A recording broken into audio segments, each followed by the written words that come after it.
La Voix des métiers, les podcasts de l'orientation. Chaque projet est le fruit d'une rencontre avec un lieu et avec les personnes qui vont y évoluer. En tant qu'architecte d'intérieur, Alexia Pache savoure ses journées qui jamais ne se ressemblent. Un jour, elle supervise des rénovations, un autre, elle imagine un nouvel espace public, un autre encore, elle transforme un intérieur pour lui donner une nouvelle âme. Immersion dans un univers où la technique, l'imagination et l'esthétisme se côtoient.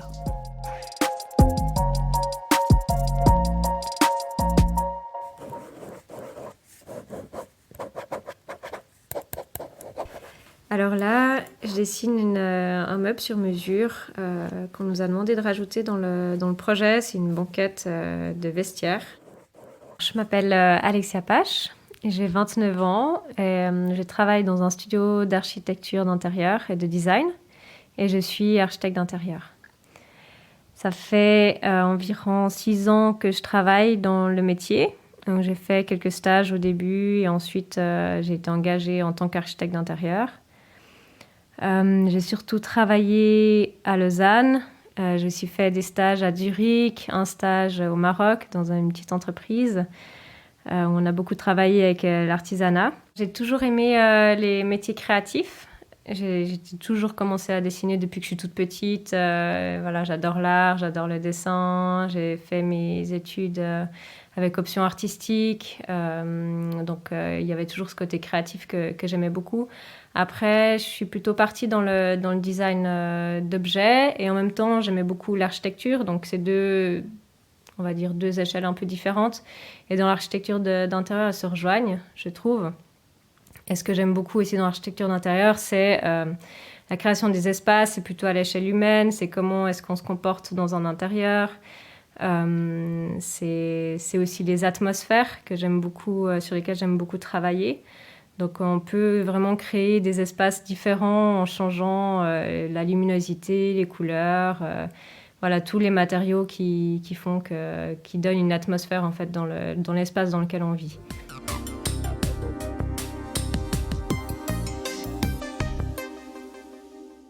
Une journée type dans l'agence dans laquelle je suis maintenant. Alors on a pas mal de séances d'équipe. Je parle beaucoup avec mes collègues parce qu'on a sur chaque projet en fait on est plusieurs. On n'a jamais un projet où on est tout seul, ce qui est assez vivant aussi parce que chacun a un peu ses tâches, son rôle dans les projets.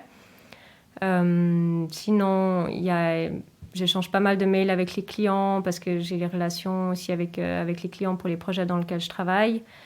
Il y a des téléphones, ensuite on dessine des plans, donc il y a pas mal de dessins sur ordinateur. Pour les présentations de projets aux clients, on fait aussi du dessin à la main, ça dépend des personnes. Il y a des gens qui sont plus à l'aise avec l'ordinateur, donc ils font directement soit en plan, soit en 3D. Il y en a d'autres qui dessinent à la main, donc on fait un peu toujours un mixte selon les capacités de chacun, on va dire. Personnellement, je travaille beaucoup sur justement les matériaux et les atmosphères des espaces. Donc, j'ai beaucoup de contacts avec des fournisseurs ou des entreprises, soit de mobilier, soit justement de matériaux comme des parquets, les couleurs de peinture, les tissus qu'il faut choisir. Donc, j'ai des séances avec eux ou alors je commande des échantillons. Et avec tout ça, on crée des moodboards qu'on va présenter aux clients et qui aident à choisir justement un peu la matérialité et l'ambiance qu'on va donner à chaque espace. Et on a aussi des séances de chantier, donc ça dépend un peu le stade du projet. Si c'est au tout début, on va aller visiter l'espace.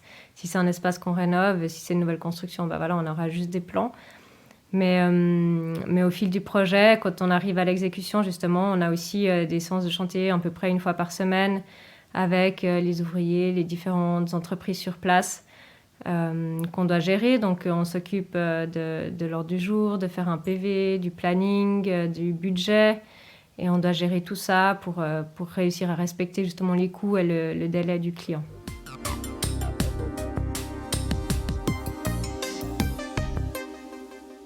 Alors, ce que j'aime, c'est dans mon métier, c'est le côté surtout créatif. Donc, vraiment, chaque projet est différent. Donc, la variété aussi.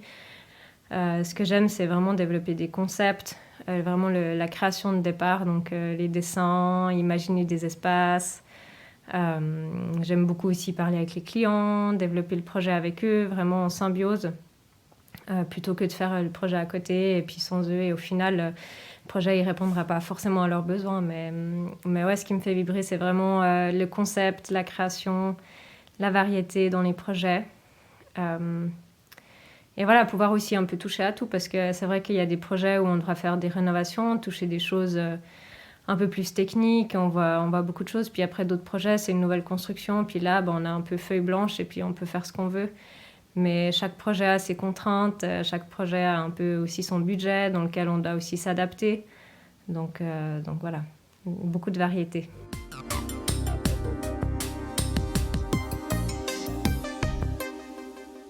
Alors, les points positifs de la profession, c'est que ça nous permet aussi de bouger beaucoup. Donc, on va sur les chantiers, on dessine à l'ordinateur, on dessine à la main.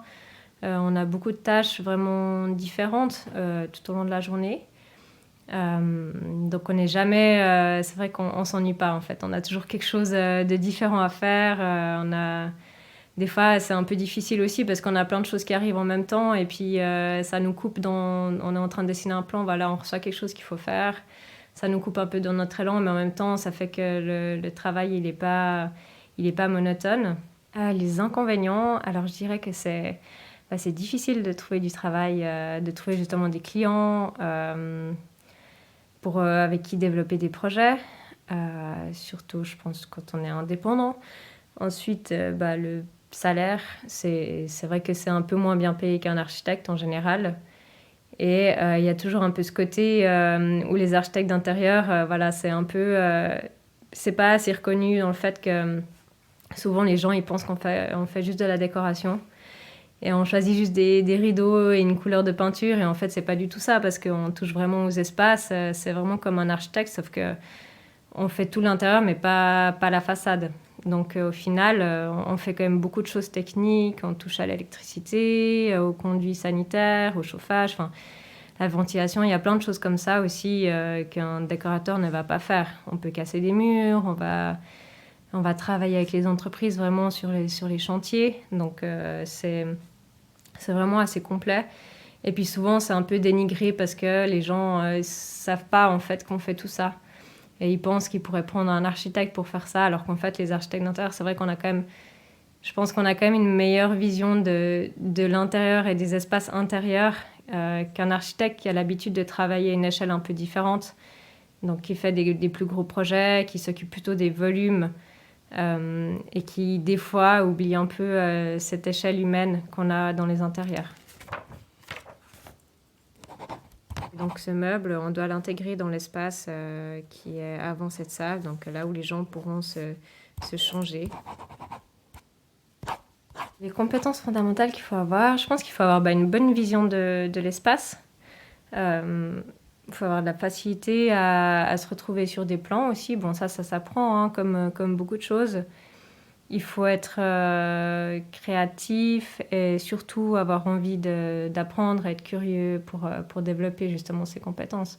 Après, je ne pense pas qu'il y ait vraiment quelque chose de prérequis. Tout le monde peut réussir à faire ce métier s'il a envie de le faire et s'il est assez curieux pour se développer là-dedans. C'est vrai que quand on sort des études, c'est difficile de trouver un job directement. Il y a beaucoup de personnes en fait qui engagent d'abord comme stagiaires et après, si ça se passe bien, s'ils ont de la place, ça peut continuer comme employé junior ou employé, voilà, sans vraiment avoir de l'expérience là-dedans. Parce que c'est vrai que pendant les études, on ne touche pas forcément, par exemple, aux chantiers, aux choses techniques sur les chantiers. Et ça, c'est vraiment quelque chose qui s'apprend sur le tas pendant qu'on travaille. Donc c'est vrai que les stages, c'est aussi assez important parce que on peut voir, voilà, il y a des gens qui préfèrent travailler dans des gros bureaux, qui font des concours, qui ont une grosse structure. D'autres qui préfèrent les petits bureaux traditionnels, enfin, un peu plus familiaux, avec peu de personnes et qui ont justement l'opportunité de toucher à plus de choses que s'ils étaient dans une grosse structure où chacun vraiment a sa tâche.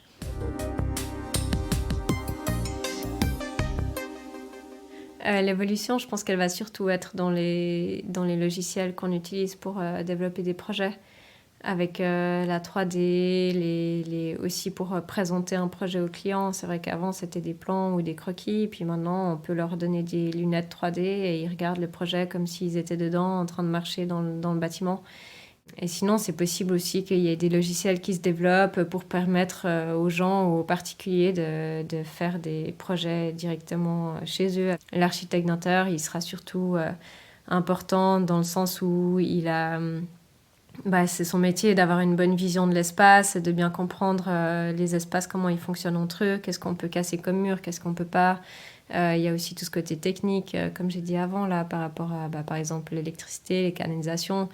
Cette gestion avec les entreprises, les chantiers, il n'y a pas forcément tout le monde qui va pouvoir faire ça. Et puis, voilà, il y a toujours cette question de bien comprendre les espaces pour faire un projet qui fonctionne bien.